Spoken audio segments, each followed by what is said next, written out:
I think just for us as investors as well, it's just a dictation of you have to make adjustments, right? The mortgage industry is having to, real estate agents are having to approach the sell differently because the last 2-3 years it's been, oh, you have a pulse? You want to make an offer? It better be $30,000 over what they're asking because that's the only way we're getting this house. We used to say it only took a gym membership and a subway card to qualify for a loan, It didn't take much.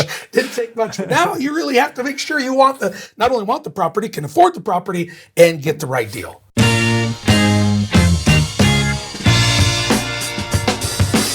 All right, welcome. I'm Jason. I'm Colter. Well, I'm excited to be here. Yeah, I am too. Did you have a good Christmas? Oh man, it was awesome. We were able to go up to our cabin, retreat, into the hills, about 30 miles away from any civilization. And that's awesome.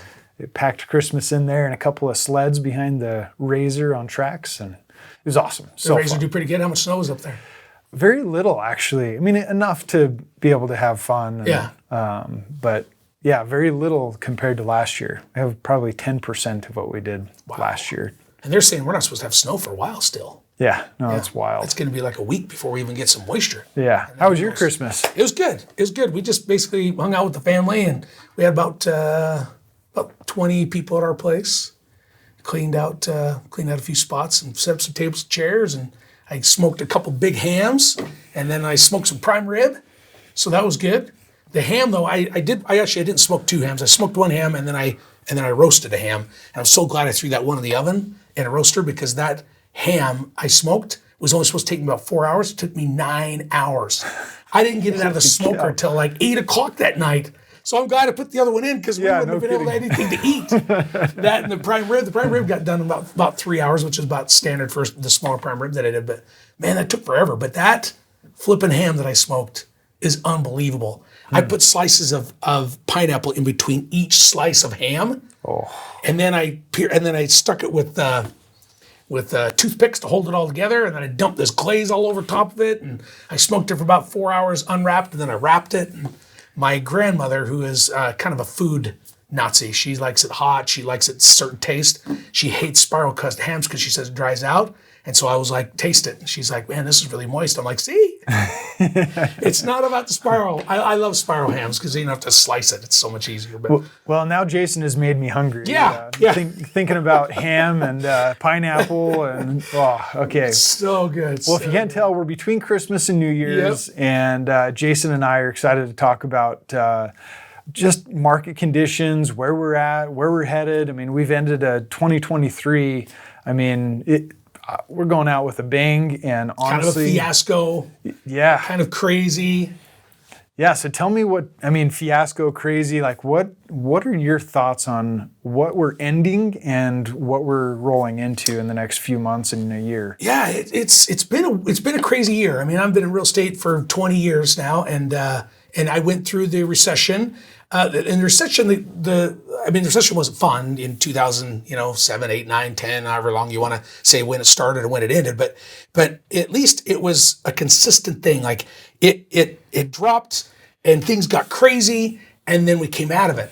The thing about this last year is house prices have stayed up. They have dropped, but they've stayed up a little bit. Interest rates have gone through the roof, and so what it's done is it's slowed the real estate market down. The economy and job market's still good. The unemployment rate is still good. And so we aren't mimicking anything. A lot of the experts are like, oh, this looks like this, or this looks like that. It doesn't look like anything because, at least for most people that I follow, they've never seen anything like this before, where the interest rates have gone up like it has, but the job market stayed strong. Inflation's through the roof. And so there's like 3 indicators that should point to something that's going to happen, but it's never happened. Mm-hmm. And there is still some people that I follow. I don't like to read the negative. I always like to read the positive, but I do read some of the negative. And there's people, the interest rates are going to get to 24%, and it's going to be pandemonium, and it's not going to. Well, I guess it should. I don't think it's going to. But we're already seeing the interest rates drop a little bit.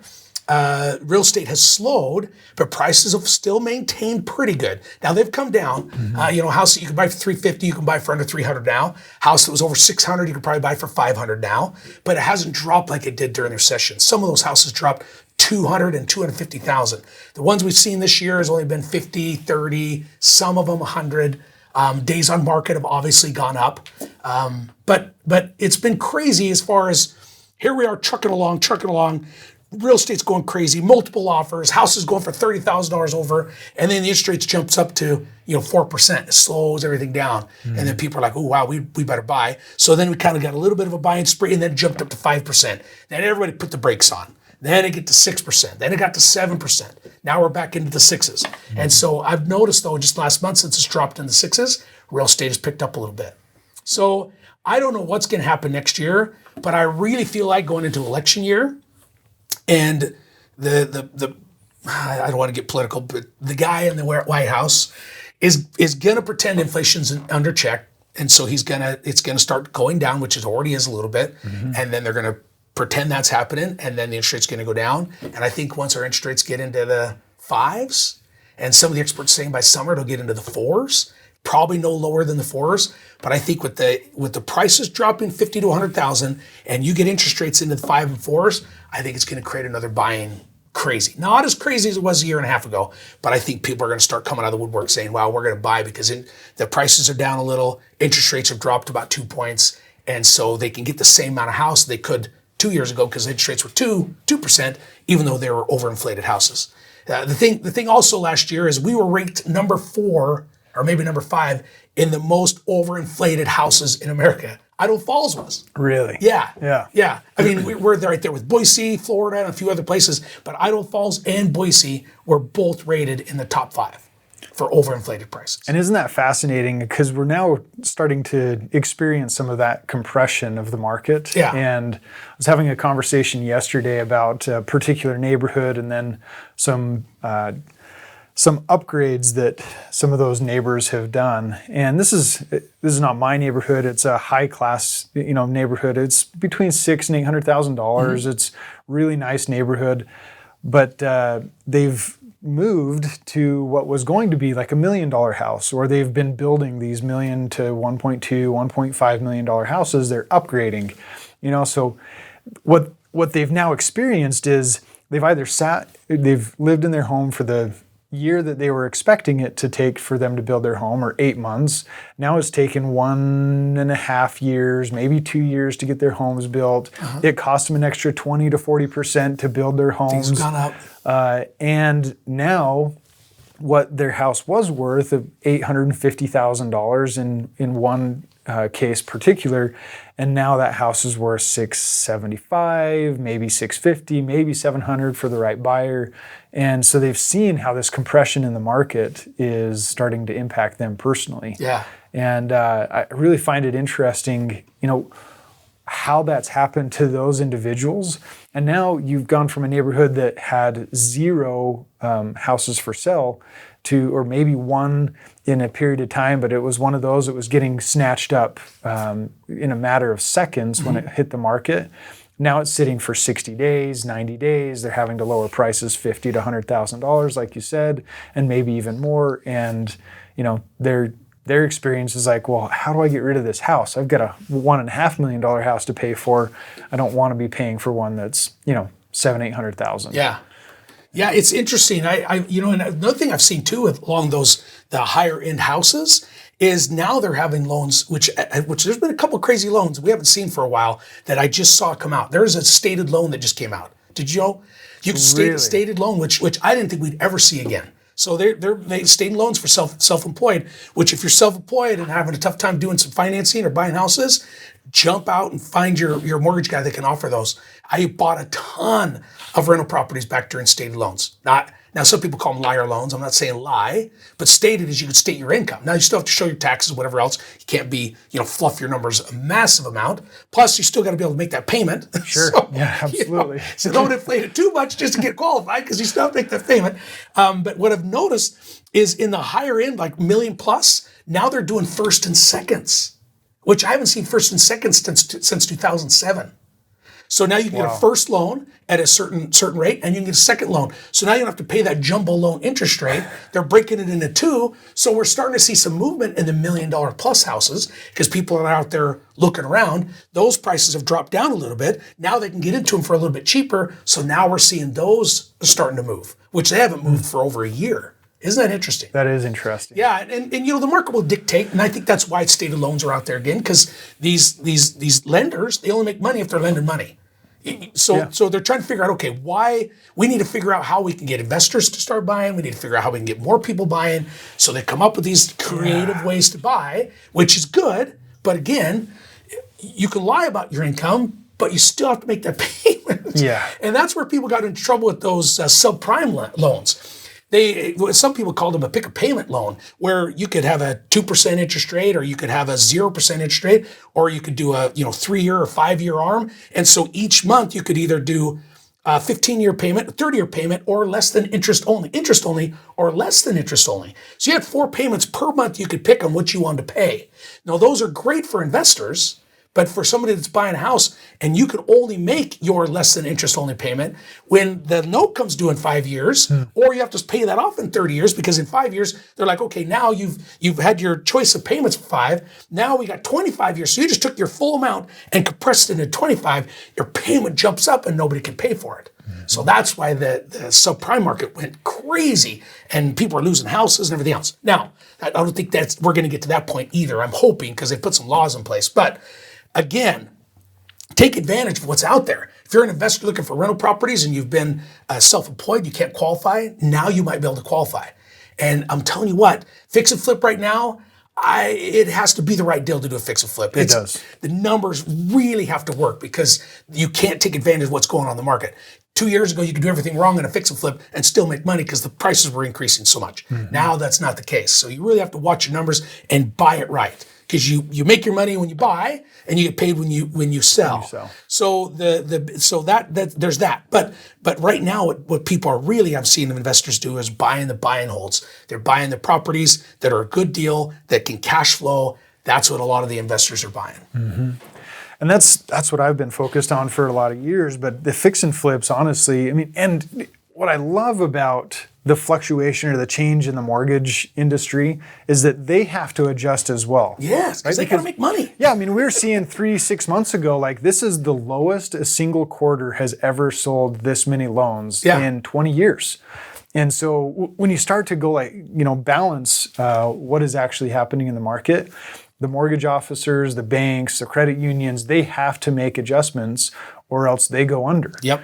And I've had a few buddies that were lenders that because there's nobody to lend money to, they've had to go find something else to do. I think once it comes back, they'll come back and start doing mortgages again. But it's happened. There's some realtors, some inspectors, some mortgage brokers. I mean, there's all sorts of people that are like, wow, this is I can't make a living. I got to do something else. When the market turns, I'll jump back in. Yeah.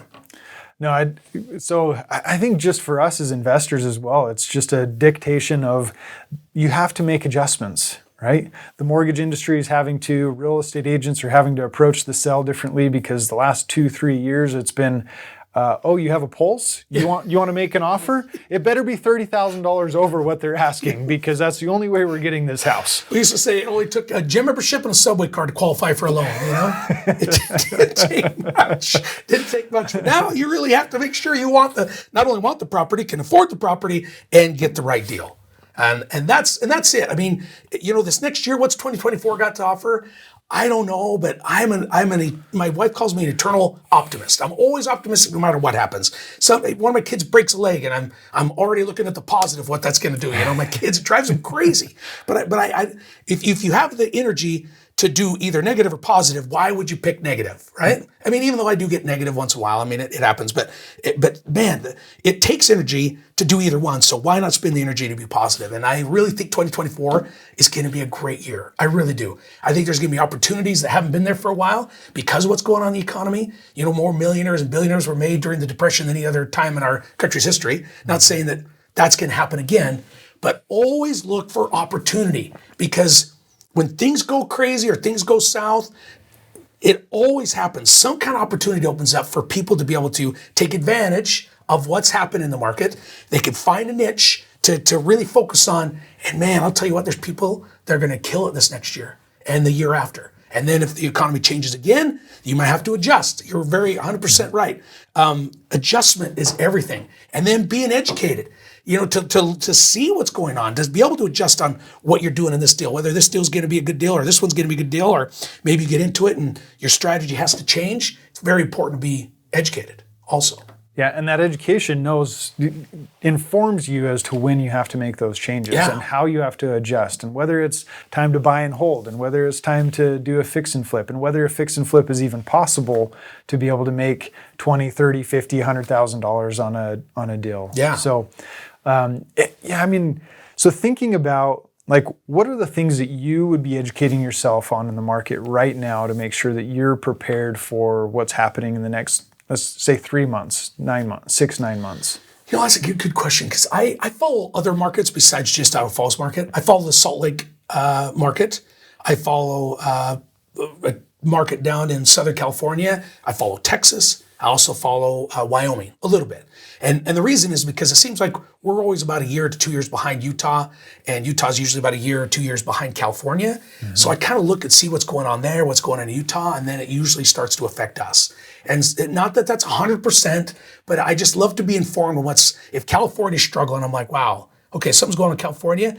It seems like 6 months to a year, Utah starts struggling the same thing, and then 6 months to a year, we start struggling the same thing. So it takes a little bit, because people get tired of California, so they move to Utah, and then Utah moves to Idaho, or some people skip Utah and just move right to Idaho. We've seen a lot of influx of Californians coming in, and it's because they want what we want. The reason why we live here, it's a safe community, the housing's cheap, there's all sorts of reasons why people want to live here. And so just inform yourself, and then don't be crazy. Cash is king. Hold on to your cash. Even this last market, I got caught with 2 properties that I probably shouldn't have bought, but I didn't know what was happening either. I mean, even though with crystal ball and I follow everything that I'm going to, or following, I do on a regular basis, still got caught with 2 properties. Now, I'll just end up buying them and turning around properties, so it's still a win, but they were ones that I was going to do fix and flip. So I discourage anybody to do a fix and flip right now, unless you've got the numbers really dialed in. Mm-hmm. Like really dialed in, and you got it for a heck of a deal, because I just don't know what's going to happen in the next 3-4 months. I think I know. I mean, I think real estate's going to be okay. I think interest rate's going to drop. I think it's going to, people are going to start buying again. But who knows? So just be careful and educate yourself. Surround yourself with other people. Get people's opinions. Have people walk through the properties. Run the numbers with you. Even though you've ran the numbers, grab somebody else that can also run the numbers. Grab a Colter, or grab somebody else that can say, hey, this is my numbers. What do you think? And then have them run it too, because sometimes they'll see something that you don't. It's like when I buy a property, I don't do my own inspection of my own property, because I'm usually jaded by the deal. I'm so excited about the deal that I subconsciously overlook stuff. Or I'm just like, no problem. So I hire my buddy that's an inspector. He comes and walks through it, because he isn't married to the deal. He's just looking at it for flat. This is what's going to cost to fix. This is what's wrong with it. It's amazing what he'll find. Like, I saw that, but I didn't think it was a big deal. He dug into it more and he's like, dude, this whole wall's sagging, or this is happening. And I'm like, man, I'm glad I brought you in. Because I look at it, I was like, no big deal, we'll fix it. I don't dig into it because I want the deal so bad, because I've already, my fun, or the fun I have with real estate, is negotiating that deal. Negotiating terms, negotiating how to buy it. And that's where I love doing it. I mean, I like doing inspections, but my fun is finding the deal and buying it. Yeah. Well, I think that's really smart. And what I learned from that is that you hire the right professionals, even though we have an expertise, and say, hey, you know what? I know X and Y and Z. There's somebody else's perspective that can analyze X and Y and Z from a different angle and say, but have you thought about this? Or have you thought about this? Do you know about what this sagging wall could do? And you're like, oh, well, you know what? I was thinking about, the possibility of making 20 grand in 60 days. And, even though that sagging wall would cost me 30,000, I mean, and that's, exactly where I think we need to head with this, is that we need to hire the right professionals. There are really good real estate agents out there, mortgage brokers, inspectors, investors, definitely, and people that can partner with you from their professional perspective to make sure that we put good transactions together. Yeah, I mean, even my mom. So my mom, they found a tumor. It's a long story. I'll make it short. But the one of the best neurosurgeons in the country looked at the CAT scans and whatever else there was to look at, and even he brought in a buddy just for him to say, what do you think? I mean, so this guy does this all the time. He's one of the top in his field. He even brought in a friend that does it also and said, hey, this is what I'm seeing. Are you seeing the same thing? And the guy's like, yeah, I'm seeing the exact same thing. I think he'll be fine. This is great. He just wanted that extra insurance that he wasn't overlooking something, because he was going to make, I don't know how much.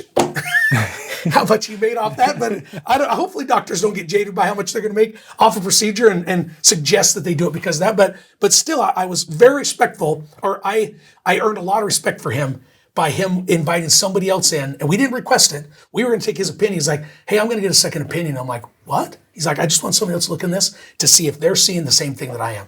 And I'm like, wow, this is one of the country's best neurosurgeons, and he's going to get a second opinion? That's awesome. Yeah. You know? Well, that says a lot about what it means to hire and, find the right professionals, because even the best doctors, the best investors, the best real estate agents, we all have our perspective. Yep. And somebody else's perspective can either help us save money or avoid catastrophe or make money and, create the possibilities that we're looking for. Yeah. So what a fun summary of the market and, the craziness that we've experienced and, what we're going to experience in the coming months. But the opportunity of a lifetime comes around but once a week. I 100% agree with that. And here's the thing. You can't make money if you're not making offers. You can make money, but in real estate, you've got to make an offer. You've got to go walk properties. You've got to go look at stuff. Even though you may not buy in the next 6 months, get out there, start looking at things, start bringing people in, building your team, whatever it is, because there's going to be a time when you're going to find something that's a crazy deal. And like you said, once a week, you might run into that deal, and all you need to do is find the right people to help you jump in and take it down or partner with you or find the money. So you could sit on the sidelines and watch people, or you could just jump in, make an offer, put a clause in it that you can get out. But tell you what, it's an adrenaline rush to make an offer, get the offer accepted. Yeah. I mean, it is. It really is. And make sure you put the things in place. You can back out if you find something, your inspector finds something. But I just want to encourage you to take action. That is my 2024 resolution, is to take action. And I'm going to take even more action. And I told you about my mission statement that I did. I did a personal mission statement, my business mission statement, one for my family. I've revised it like 2 or 3 times now. I've added things and not taken anything away, but just added or maybe changed a little bit. And I really, I'm excited. Awesome. Yeah. Well, let's talk about that in the next episode. Let's talk about goals and objectives and where we're headed in 2024. That's great. I was going to jump in, but I'm glad you said. So thanks for being here with us today. And that market summary, there's lots of opportunity, and you just got to be looking in the right places. Hopefully this helps you out.